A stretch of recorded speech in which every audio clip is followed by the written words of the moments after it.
नमस्ते, खुशामदीद। और दुनिया की बाकी सारी लैंग्वेजेस में आप अपने आप ही समझ लीजिएगा कि वेलकम किस तरह से किया जाता है। और मेरी तरफ से अपने आप को खुद ही ग्रीट भी कर लीजिएगा। भाई मैंने तो इस पूरे हफ्ते में आप सभी को बहुत बहुत बहुत मिस किया। ऐसा लग रहा था कि हर रोज आपसे बातें करूं। अब बच्चों से रिलेटेड टॉपिक ही इतने ढेर सारे होते हैं कि जिस तरह से उनका टेप रिकॉर्डर कभी बंद नहीं होता, उसी तरह से हमारे पेरेंटिंग के मसले भी चलते ही रहते हैं। लेकिन क्या करूं, रोज रोज हो नहीं पाता ना।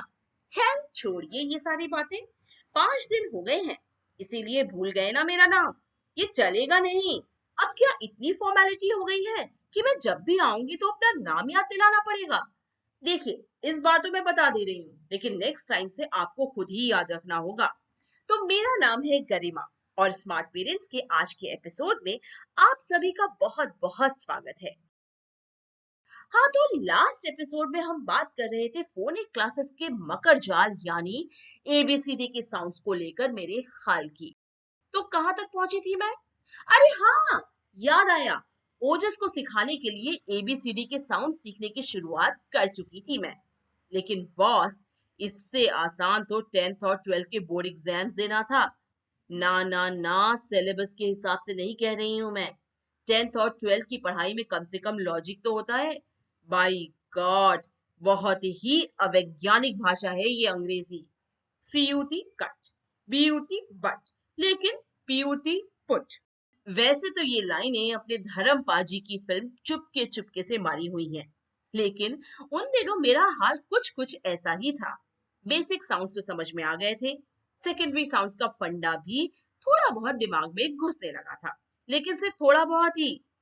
ये समझ ही नहीं पा रही थी कि अगर किसी भी वर्ड के लास्ट में ई आने से ओ और आई के साउंड लॉन्ग ओ और लॉन्ग आई की तरह प्रोनाउंस किए जाते हैं, तो फिर गॉन, कम और लिव जैसे शब्दों के साथ ये भेदभाव वाला रवैया क्यों रखा जाता था? ई ए का साउंड लॉन्ग ई होता है, लेकिन रेडी में ये ए हो जाता है, तो हार्ट में आ। जानती थी कि फोनिक्स के जानकार इसके पीछे भी अंग्रेजी का कोई ना कोई रूल चिपका ही देते, लेकिन मेरे 4.5 साल के छोटे से बच्चे को मैं ये सब कैसे समझाती? खैर, ये तो आगे की बातें थी, क्योंकि फिलहाल तो ओजस को लेटर्स के बेसिक यानी प्राइमरी साउंड्स ही नहीं आते थे। अब यहाँ पर भी मेरे लिए एक उलझन थी कि इन साउंड्स को मैं उसको याद कैसे करवाती, क्योंकि पोयम की फॉर्म में अगर गाने की कोशिश करती तो आई वॉज श्योर कि ओजस के रोने की आवाज भी मेरे गाने से ज्यादा ही सुरीली लगती। और रटाने का तो कोई सवाल ही नहीं उठता था, क्योंकि रटने रटाने जैसे वर्ड्स तो मैंने बहुत पहले ही अपनी डिक्शनरी से निकाल लिए थे। दरअसल मेरे स्कूल के दिनों में मुझसे बड़ा रट्टू तोता शायद ही किसी ने कभी देखा होगा। फिजिक्स, केमिस्ट्री, हिंदी, इंग्लिश, ऐसा कौन सा सब्जेक्ट था जो मेरी रटंत विद्या से अछूता रह पाया था? जिसका नतीजा ये हुआ था कि मैं 12th के बोर्ड एग्जाम्स में सब कुछ भूल गई। उसके बाद जो हुआ वो बताने लायक तो कतई नहीं है। बस भगवान का शुक्र था कि उसने मुझे फेल होने से बचा लिया था। तभी से मन में एक फैसला ले लिया था मैंने कि चाहे कुछ भी हो जाए, अपनी आंखों के सामने दूसरे किसी भी बच्चे को रट कर कभी पढ़ाई नहीं करने दूंगी। जिस फैसले पर मैं आज भी उतनी ही कायम हूँ। तो रटने वाले ऑप्शन को तो मैंने खुद ही डिलीट कर दिया था। यही सब सोचते सोचते मेरे दिमाग में एक आइडिया आया, और मैंने ओजस के साथ डेली लाइफ की हर एक चीज को, हर एक सामान को, किसी के भी नाम को उसके फर्स्ट लेटर के साउंड के साथ बुलाना शुरू कर दिया। जैसे ब ब ब ब्रेड, फ फ फ पिलो। पर हाँ, मैंने उसको ये बात अच्छे से समझा दी थी कि ये सब हम सिर्फ उसके लेटर्स के साउंड सीखने के लिए कर रहे थे।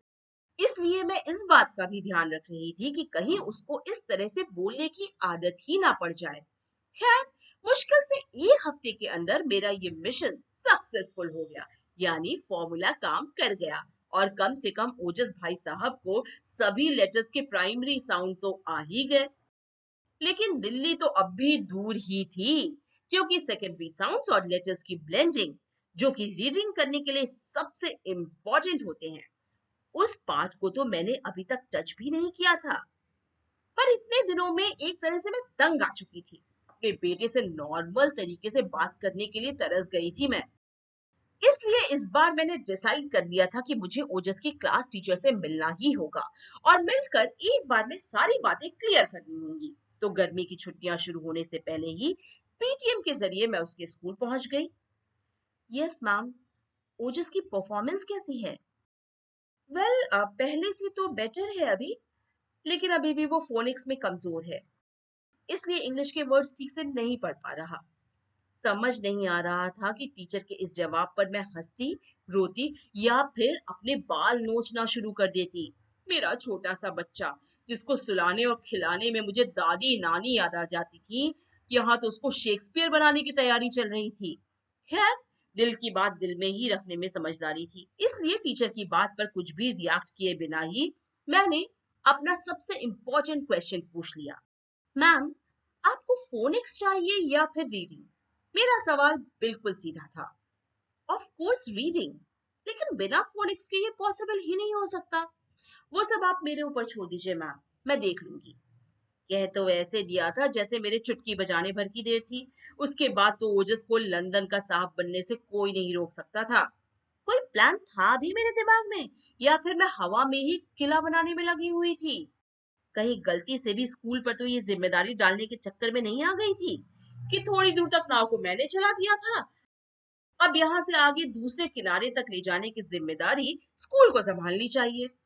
कम ऑन, इतनी भी बड़ी बेवकूफ नहीं थी मैं जो आसमान को जमीन पर लाने की बात करती। तो फिर मेरे अगले प्लान ऑफ एक्शन के बारे में जानने के लिए आपको कल का एपिसोड सुनना पड़ेगा। और हाँ, वो जो मैंने आपके साथ लेटर्स के प्राइमरी साउंड को सिखाने वाला टिप शेयर किया है, वो वाकई में बेहद इफेक्टिव है। एक बार ट्राई करके देखिएगा। और इसी तरह के पेरेंटिंग के कई दूसरे मैजिकल फॉर्मूलाज को जानने के लिए स्मार्ट पेरेंट्स में हमारे साथ जुड़ना मत भूलिएगा। फिलहाल मुझे दीजिए इजाजत। अब मुझे आने में लग जाएगा 24 घंटे का वक्त। लेकिन जाते जाते आपको बताना चाहूंगी कि जैसा कि ज्यादातर पेरेंट्स को लगता है कि फोनिक्स कोई बहुत बड़ी तोप है, तो ऐसा बिल्कुल भी नहीं है। असल में ये तो गैस का वो गुब्बारा है जिसमें हवा भरकर उसे फुलाने वाले भी हम हैं, और अगर चाहे तो पलक झपकते ही उसे जमीन की धूल भी हम ही चटा सकते हैं।